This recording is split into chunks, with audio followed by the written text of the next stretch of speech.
welcome back. Thanks for sticking around. This is Our Healthy Homes, ourhealthyhomes.com.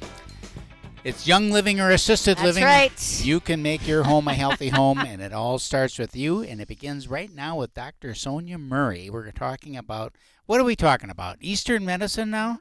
Traditional medicine. Traditional medicine. Oh, that's a good way to put it. Traditional, old school medicine. Yeah. Okay. Like your great grandma's recipe, put the onion in a sock and whatever. Potato on the sock or whatever to take care of your illnesses, whatever. Okay, for our listeners, let's just talk about your journey a little bit, Sonia.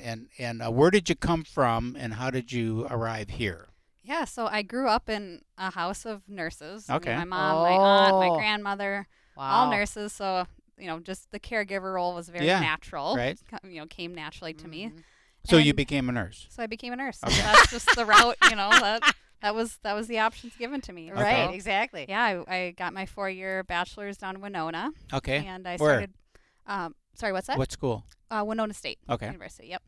And I started my career at the Mayo Clinic. Mm-hmm. And I was in general pediatrics there. So it was I think at that time, 73 plus specialties. So it was, wide variety of medicine. I loved practicing medicine, but I really was conflicted almost from the very beginning, just as far as my values and really wanting to practice more. So you were in preventative general medicine. surge or what area? Yeah, so were it was a general pediatrics floor, so pretty much every specialty besides cardiac. Okay. So everything from GI, oncology, med surg, you name it. Mm-hmm. And so as much as I loved that, it was so conflicting because for instance, we'd have oncology patients come in and I'm working a night shift and the child's hungry after their chemo treatment and my options are white bread and jello to feed them. And it was I grew up in a household that I think my parents really did take on the traditional values of the foods that they ate as kids too. So it was I was used to using food as medicine and not, I learned this as I went, of course, but it was kind of always a value of me that, things felt very conflicted. Mm-hmm. And I, white bread, did you cut the crust off then? Right. And so I dug deep looking into holistic nursing careers. And unfortunately at that time, a lot were just very policy pushing. So it was I would be in a hospital fighting for holistic or integrative care services, but not really providing the hands-on care. Okay. And so well, this is not really an option. So I kind of, postponed it. And then after years of working nights, I, found myself not sleeping very well because how can you, right? In that situation, and a friend of mine was like, "You should just try acupuncture." And I literally the first treatment, I got off the table and I was like, "This is what I'm meant to do." It is a whole system of medicine that looks at how we, how we're really in connection to ourselves and to our environment. And I just thought it was so beautiful. I was like, this actually exists. Well, and the acupuncture's been around forever, so it isn't you're thinking, oh, how it's new, right? And you're thinking, oh, geez, who's gonna? Okay, explain to me exactly. I'm your pessimist here, so I'm Go for it. Here we go. Point counterpoint here. Exactly so right. Explain to me exactly how it works. I mean, how does sticking a needle in somebody do anything? So I'll start by saying acupuncture is just one modality of the entire medicine. All right. So it's one treatment modality. That's the first thing you mentioned. So I just thought that was the the focus of it. Yep. And the reason I say I use the term acupuncture is because it draws folks in. If I'm talking about traditional Chinese medicine or Vietnamese medicine or Japanese medicine, which I practice all of those, and folks are like, I have no idea what that is. No, they don't know what you're talking about. Yeah. They're going to be a little standoffish because by the way, what? Do they live longer? I mean, the blue zones are in Japan. Okay. Yeah, blue zones. But what's beautiful is it's observational medicine. All right. So you're looking at everyone in their own unique sense. All and right. so, someone comes in for a headache, let's say, and in allopathic medicine, it can be a tension, it could be a migraine, it could be, a number of different ones. But generally a treatment is pretty much the same. Yeah, it's anti-inflammatory medications. Yeah. And I have to say, thankfully some are reaching out, but really in order to get the best care, we're all individuals. And so for us, it's we do pattern diagnosing. So like, I want to know about your sleep. I want to know about your digestion. So I wanna you're know trying to about find out why everything. you have a headache. And you get to the root. Okay. Exactly. And then Because it's from just there, like taking a pill. It's just like taking a pill, or I mean, even using, oils and whatever it is, right? You're using it to help you in the moment, yes, right? But we have to get down to the root cause of why absolutely, that's happening. Yep. Yep. And so like acupuncture is a very potent modality, and so I do use it for most of my patients. I can talk to some of the other modalities later too, but really what it does is it redirects energy in the body. And so we have channels in which energy flows at its baseline. So like the energy in our stomach flows downwards as we're digesting, and so like nausea, for instance, is when there's a counterflow of chi, a counterflow of energy. And so then acupuncture could be really helpful because it's telling the body, okay, we got to redirect this and move it downwards. So that's where people usually feel more immediate relief. And my experience is that if I if I have a headache, the needle goes on the toe. It's like, wait a minute, I said I have a headache. Yep. And then you put the needle on the toe, right? That was when I first started, with acupuncture with Quackmeister. It was like, wait a minute, he was old, right? So I was like, did you hear me? But it's different points that why do we put it in the eye when we have a back and there's so many different theories, and when we're getting to the root, there's a reason that you have that headache, and it's different, for each individual. And so those points are like the prescription. It's a work of art. It really is. And it's like you're finding balance within the body, you're redirecting flow, but also you're affecting the nervous system. And so if we're looking at it from more of like neurological standpoint, you're putting that body into a parasympathetic, the rest and digest state. And that's so important because especially in today's culture when we're in constant motion, we know that our cortisol is elevated. We know that, our nervous system just doesn't get a break. Well, a lot of the times we don't really feel safe. And so like that's, with acupuncture, you're putting your body into that state, and you can actually then allow yourself to process. Like I'll have individuals sometimes process grief on the table that they didn't know they were holding on to. Like there's such a mind, body, spirit connection between this medicine too, because it all affects us. So, when from a Western medicine standpoint, I have an injury or I have a pain or I don't feel well or something like this, very specific. It happened, I woke up this morning and I felt this way, and I go to the doctor and he gives me something, and tomorrow I feel better. So, with more natural ways of doing things. First of all, the focus is more on prevention, as I understand it. I mean, it's always going to be. We're always looking to preserve our health. To preserve and prevent. And then it seems like there isn't that immediacy of it all. It can vary. Can it? Yeah, and part of it is how receptive we are energetically. Like some people just are very like... Explain that. What do you mean? Just like... So some, how in tune you are with your body. Some individuals are just very numb to the sensations in their body because they felt it so long. And so like sometimes, I always kind of check in when I'm needling. Well, first of all, I want to make sure everyone's comfortable because you're there for relief and relaxation. Exactly. You're not there not to, like going to the dentist, grit right? and bear it. Yeah. And so as I'm checking in, I'll say like, what are you feeling, or how are you sensing, or I'll walk them through meditation sometime. And so I think those that are more in tune with how they feel or the sensations in their body kind of turn the corner a little quicker. But I always say, that first treatment can be, you can get off the table and you can be like, wow, what just happened to me? Or you can get off and be like, cool, I took a nap. I don't know. I didn't really feel anything. Yeah. And it really does vary. I say by like treatment 3 or 4, that's when most people, because again, it's a new stimulus to your nervous system if you haven't received it before. And so then it's usually that 3rd or 4th treatment that are like, okay, I get it now. And it's like, the shoulder pain could have been chronic from years of overuse. Let's say your job is, repetitive motion. Right. Okay, well, you're not slowing down that overuse, right. but, you're sleeping through the night now, or like you have regular digestion. So we'll see other shifts change sometimes before what someone may be coming in for their main complaint. But it's like an onion. You're peeling back layers. So, depending on the intensity, the chronicity, what's going on within their entire systems, like it can take time. It really can. And I'm realistic to that. Like when I shoot for goals, I really look at, okay, how long do we think it would take to get about a 50% reduction in your symptoms to start? We kind of look at acute phase, and then we look at more long term, like what does this look like? And I'm realistic in that these services aren't covered by insurance most of the time. Right. And so you have to take that into account, that if someone is paying out of pocket, you're helping them. And a big part of my role is to be an advocate and an educator of what they can learn about themselves, and then what they continue to do at home. So there's not reliance on a practitioner or a system, because we're Just our own you. greatest healers. Right. So, And you go on vacation, I'm screwed if I don't have some of the things to do at home. Absolutely. Right? The exercises, whatever you want to call there's it. tools available everywhere. Okay, this is Our Healthy Homes, ourhealthyhomes.com. 651-775-9194. Give Sheila a ring-a-ling-a-ling.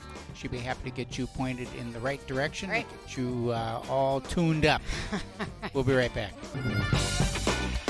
Welcome back. Thanks for sticking around. Okay, I got a question for you. We're here with Dr. Sonia Murray. We're talking about, what do you call it? Eastern medicine, Western, or traditional medicine? Yep. Traditional medicine. I like that better than, because as soon as you say Eastern medicine, people get wigged out. So we're talking about traditional medicine. And when we went out to break, we were talking about acupuncture. And so what about acute injury kind of thing? Like Sheila hurt her meniscus, playing pickleball. I pulled my groin playing pickleball. I have my left ankle hurts from playing pickleball. And it's like, it never really goes away. I mean, it's gotten so I can manage it, but it just doesn't go away. And in her knee, I'm sure I'll be hearing about that. Never. This bad boy is healing. A year from now, I'm still going to be hearing about it. Nope, she's going to be completely healed. What would you do with something? What do you do with something like that? So in acute stage injury, it's all about modulating the inflammatory response. We don't want to stop it, entirely, because it's there for a reason. Inflammation is the process in which we're bringing in we want cellular growth, and we want to bring out, the damaged cells and bring in healthy cells. And so in the acute stage, we can use acupuncture, we can use herbal medicine. Topicals are really helpful, and that they can energetically cool the area of injury, but at the same time promote movement of energy. So what I mean by this is we think of RICE, right? Like the rest, ice, compression, elevation when we have an acute injury. Do you remember that acronym? I feel No. Like that was like a, No. That was like a very common, Okay, all right, maybe okay. more in the nursing world, but Okay. and so we always think, for an injury, like when inflammation's there, like we need to get it down, we need to ice it, we need to compress it, elevate. And so, yes, in the very acute stage, like it can, the inflammation can be enough to impede blood flow, but this acute on chronic that you're kind of talking about, where it like flares up and then it doesn't really go away, we need to look at how can we assist injury with what your unique constitution is. So constitution is a word used, especially in traditional Chinese medicine, and it's both your physical and your energetic makeup. So it's what makes you uniquely you. So, some people, let's say, are more prone to respiratory infection, or some people are more prone to musculoskeletal injury.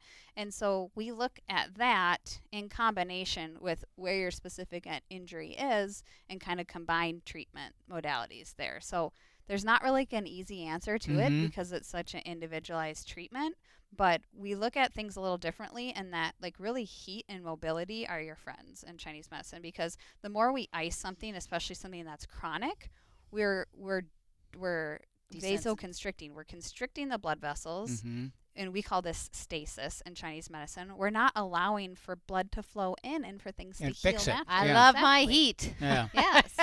And so, I mean, like I said, there can be an appropriate time in which you're like icing something in the very acute stage. Okay, so what I'm hearing from you is it's important for you to know your patient. Absolutely. Because someone coming in off the street and saying, "I got this issue. Can you fix me?" It's kind of like, well, I don't know who you are. Right. I From a being. Yeah, I from don't a know what your body. constitution is like. So first, I got to find out that. How do you go about doing that? Yep. And so, like, I mean, my approach is that I do like very extensive intakes ahead of time. Like, I want to know everyone's health history. And let's say it is just, a family member that's injured and they want something. Like, yes, there are modalities that can kind of be used universally, but to do the real work and to do the deep work, it's like I want to know everything about them first up front. And so, like, I'll do an in-depth intake, and then from there, when we meet in person, then I'm kind of doing more of a filling in the gaps, answering a few additional questions, doing an like a more physical assessment, and then getting them on the table and getting them treated, because no one wants to sit there and chit chat when they're in pain. Right. Right. Yeah. Exactly. And so, I mean, of course, every approach is a little differently based on the individual. But there's even this technique called Korean hand therapy. What is it? Korean hand therapy. Okay. And so it's like, if you're familiar with reflexology, Yep. the entire body Yep. is mapped out on the hands, Right. the feet, the scalp, the head, Ears. and the ears. Yep. And so one technique that I used with an older gentleman once is he had such bad back pain when he came in, he couldn't lay down on the table. And so we started by treating his hands to a point that the pain was relieved enough that he could lay down. And so, like, I mean, in one session? Yeah, absolutely. wow. Yeah. And again, like I said, every individual Yeah, right, exactly. react or responds differently, but I mean, it's incredible that after thousands of years of observational medicine, like, we have so many tools. And that's why I actually went to Japan and Vietnam last year and did additional training, because I Japanese style is one of my favorites. I love working with kids, and because I worked in pediatrics for years, and there's a technique in Japan called shonishin, which is actually a form of acupuncture without needles. You hold tools in your hands, and the different components of what the tools are made of do different things with energy. It's kind of hard to explain. Well, quickly. I mean, so I'm relating that to, we do an NAT, neuro application technique, and it's a probe, and we do it on the LC notch and the occipital pole and go halfway down the back and I mean, it is amazing at how much it just takes you out of that fight or flight, because you're working with the vagus nerve. So it's not a needle. Yeah. Right? It's the oil and this little glass probe, and you're like, what's that thing going to do? Right? So Yeah. I mean, get that. even there's forms of acupuncture. So here's a funny thing. So when we talk about research in acupuncture, so the placebo effect to acupuncture is called sham acupuncture. It's where the needle is not actually inserted under the skin. Well, I had treatments done in Japan where the needle was never inserted under my skin, and I felt just as much change in movement as I have, Really? where the needle was embedded and stayed.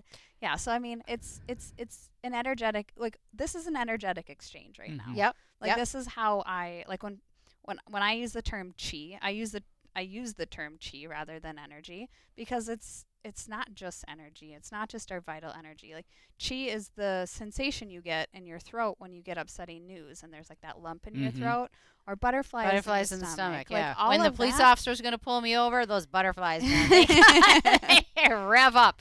So there's so much to it, and it's Okay, so beautiful. I've been wanting to ask the almighty question here since we started, was what in the world did your family think? I was They're going to just ask. right? that. Everybody's nurses, Yep. and Yeah. then you do that, and then you veer off. I mean, they love it.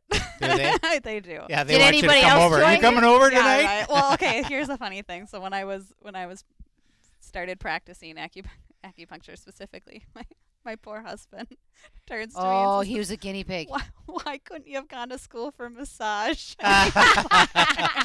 We've come a long way. He Yeah. asks me now for treatments. But Of course, right? But somebody's got to be your guinea pig. But yeah, I mean, my family were very open to it. Actually, my parents lived in Malaysia Wow.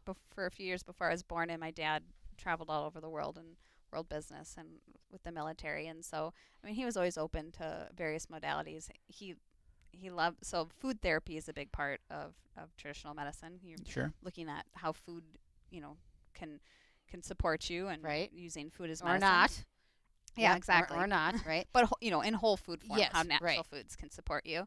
And my dad loves to eat, so of course, You had to get into that. all of those dishes. What's dry needling? Yeah, so dry Right? needling. Dry? Yeah. Yeah. Yep. So dry needling is, the acupuncture needles that you use and Okay. dry needling needles are the same. Okay, well, I'll just start with that. Oh, There's okay. different gauges, there's different materials that they can be made out Okay. of. But What are some what's put examples into of the the body materials is when the you say the same. material? So, like a surgical grade stainless steel Okay. is like the most common. To the gold. And there's gold plated as well. And so when needles are put in under the modality of acupuncture, everything is taken into account of, like I said, your constitution, your patterns, and everything. And so those points are put in, and they might be put in a certain trigger point, or with a musculoskeletal outlook or approach. Whereas dry needling, and again, it's dry needling is less regulated. I'll say that too. Okay. And so chiropractors, physical therapists, people can get a 100-hour course and be trained, but Wow. some folks will also do additional training, and I've had dry needling done myself that has been very effective for like an acute injury I've had. But their focus is more going into The area. is going into a specific area, like to get a motor response out of a muscle and going into certain trigger points. And so I don't practice that style Okay. myself. I do work on musculoskeletal conditions, but it's a different philosophy. It's a different theory Okay. and how the approach is. And I would say the downside to someone that's maybe not as well trained or regulated is that you can actually cause harm if you're putting needles in and someone, let's say, has like lung deficiencies and they're doing a lot of deep needling and stimulating near these lung points. Like that's kind of a very generalized example, but I do believe regardless of the modality, it's always best to just look into your practitioner, look into their trainings, have a consultation with them first, because any type of integrative therapies especially are going to be so unique, and that you have to find that practitioner that best fits you and your needs too. Okay, when we come back, I want to continue with just that thing. I've got a couple of questions on the different modalities, and then I want to talk about chi a little bit. When we come back, this is Our Healthy Homes. We'll be right back. Welcome back. This is Our Healthy Homes. Okay, we're with Dr. Sonia here. We're talking about traditional medicine. And when we went out, you were talking about dry needling and the wet noodle and this, that, and the other thing. Okay, so there's all these different modalities. There's the meridian points that we talk about, the chi, the this, that, and the other thing. How do you tie all that together? Why does one different or better than the other, or why does one person go this route and the other person goes that route? What's the point of it? So I can really only talk to my own philosophy of Okay. care, like how I care with individuals, because everyone takes a different approach. Like, Mhm. Everyone even that got the same education as me, we're all practicing a little bit differently, Mhm. and it's based on our own previous experience. My experience as a nurse, Right. You got what a I lot of found experience. was so challenging is like, well, as a nurse, you always explain the why, the Mhm. rationale, right? And now you think of these other modalities as like it's so mysterious. Yeah, Like, oh, I it's received like a acupuncture mystery. and I Yeah, don't know anything exactly. about it. Well, you and again, it's my own philosophy, but I really am very education forward. And Mhm. so like I really want to know what everyone's ultimate goals Well, are. you understand the anatomy of the body and what these things are supposed Which is to a be huge advantage. affecting. Yeah. Right. But also just like being present with someone Mhm. and like listening to their story. Like that's part of the medicine is like we're rushed through our medical Mhm. system today. Now it's like I went in to see, you go in to see your OBGYN, and like, so many women now are having perimenopausal concerns, and it's like Mhm. they start to express these concerns and they only have such a short amount of time to even express them. And then and I'm humbled by my nursing experience. I'll start with that, because you only know what you know and what Mhm. you were trained to know. And so, and not to make this like political, but a lot of this is coming out now, like with the next election, of like really where does our education come from, who funds it, like Mhm. all of that is an important aspect of how you you practice your medicine. Right. Of And course. so I chose private practice because I didn't want to really be under any standards of care that would limit my ability to best care for my patients. Mhm. And so like ultimately my treatment recommendations are based on my individual patient's goals. So everyone's is going to look different. But that being said, I talk about lifestyle. I talk about food therapy with everyone because that's your cellular health. That's what you're doing outside of the clinic to then support yourself. So like, should I talk about food therapy? Yeah. Yeah, Interested in that a little? Okay. So food therapy is really cool because you're looking at the individual properties of foods. So like to make this kind of simple, in the summer, so like we eat seasonally, right? Yes, and we should. yeah, and Yeah. so like, but for the most part, it's like we eat watermelon in the summer, and we're not really going to eat it in the winter. Mm-hmm. Well, that's because it's cooling and it's nourishing of our fluids, and so at a time in which we're exposed to heat. And humidity, and so and in the winter, or the fall and the winter, Got those good squash. and like we think of the pumpkin spice, right? Right, Okay. yep. So like all of those spices then are warming. They're supportive of our digestive system. They're supportive of our respiratory health. We call it our spleen and our lung organ systems. And I use these terms too. So when I do education, I will, capital, if I say it's a capital L on the lung, it is the organ system in Chinese medicine, which some of these have a direct correlation between how we understand them in a Western approach, and some of them are totally different. So the spleen, for instance, like anyone that's gone to get Chinese medicine and there's some education done on their health, it's always talking about the spleen. And I mean, in Western medicine, the spleen generates blood, and it's kind of what we know of it. Mm-hmm. And in Chinese medicine, it's how we bring energy in and how we utilize it. It's the digestive organ system. And again, like when we talk about qi, how we digest qi is not just through food and drink, it's through our environment. So like how are we getting, energy in from the sunlight? How are we, when your cup just feels full after like a good conversation or good time with friends, that's an exchange of energy. You're getting qi. So we want to keep our spleen organ system strong because we want to be able to utilize what's coming into us. And then, so at different times in the seasons, there's different organ systems that need more support. Mm-hmm. So for right now, we still kind of have summer hanging in there. Yeah, a little bit. And so we're like summer to fall. And so that is a time in which the spleen and the lung are kind of most vulnerable.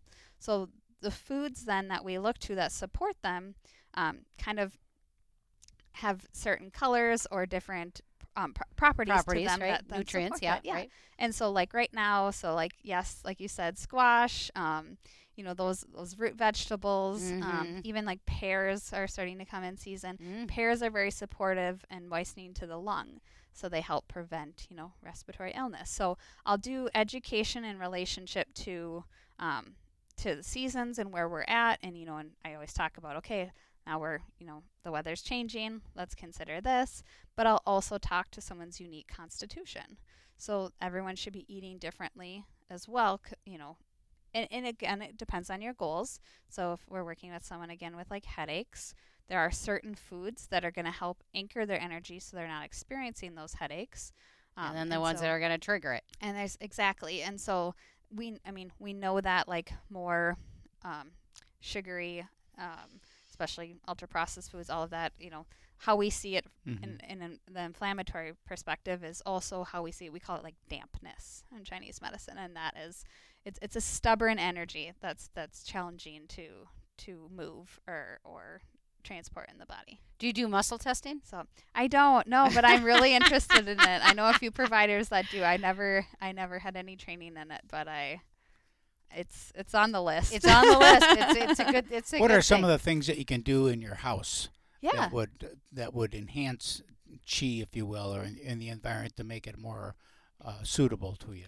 Yeah, so feng shui is like yep. is like the practice of creating.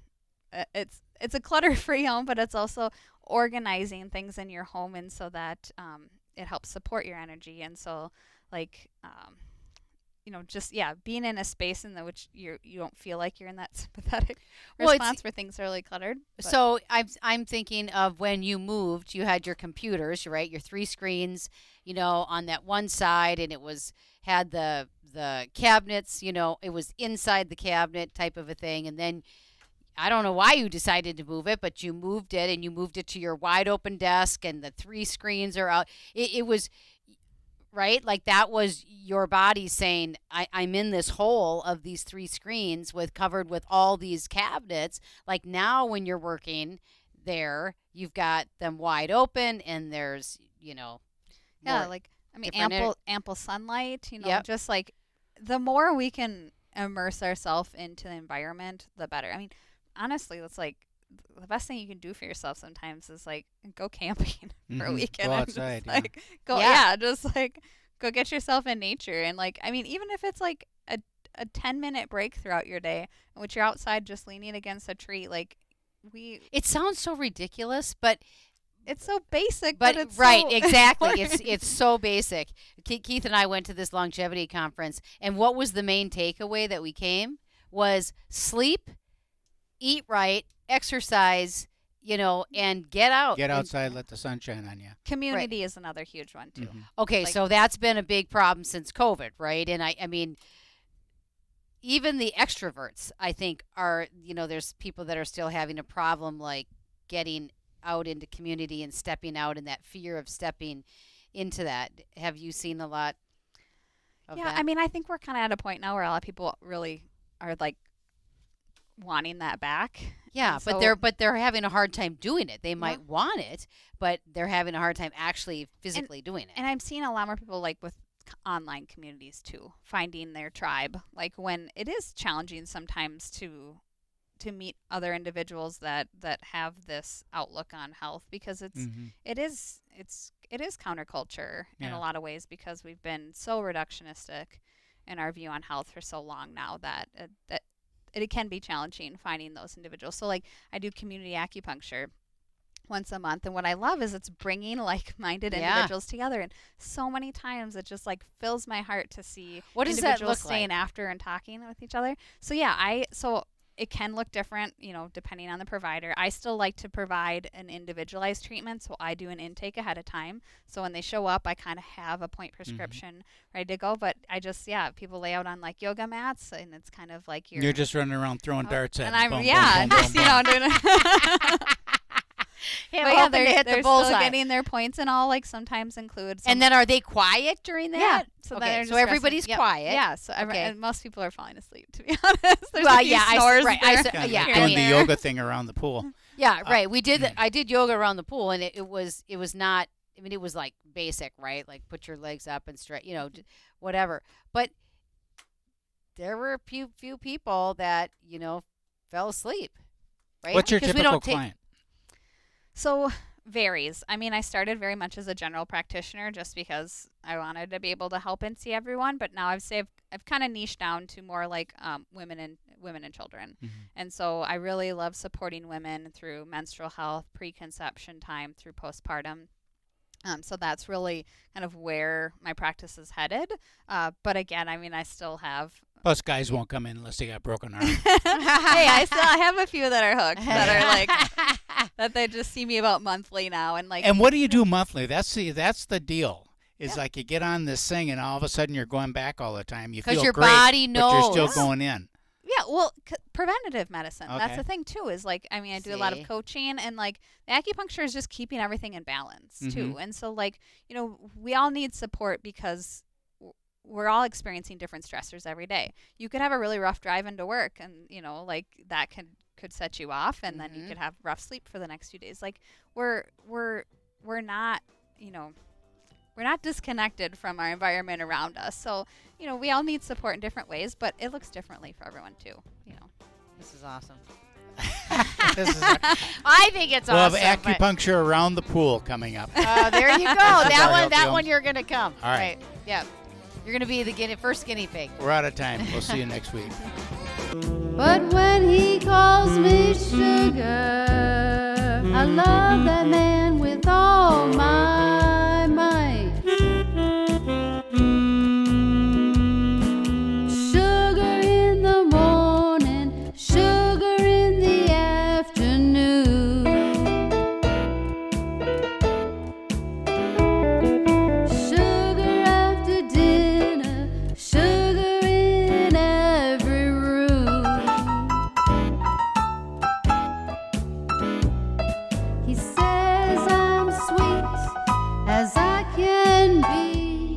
When he calls me that name, it does things to me.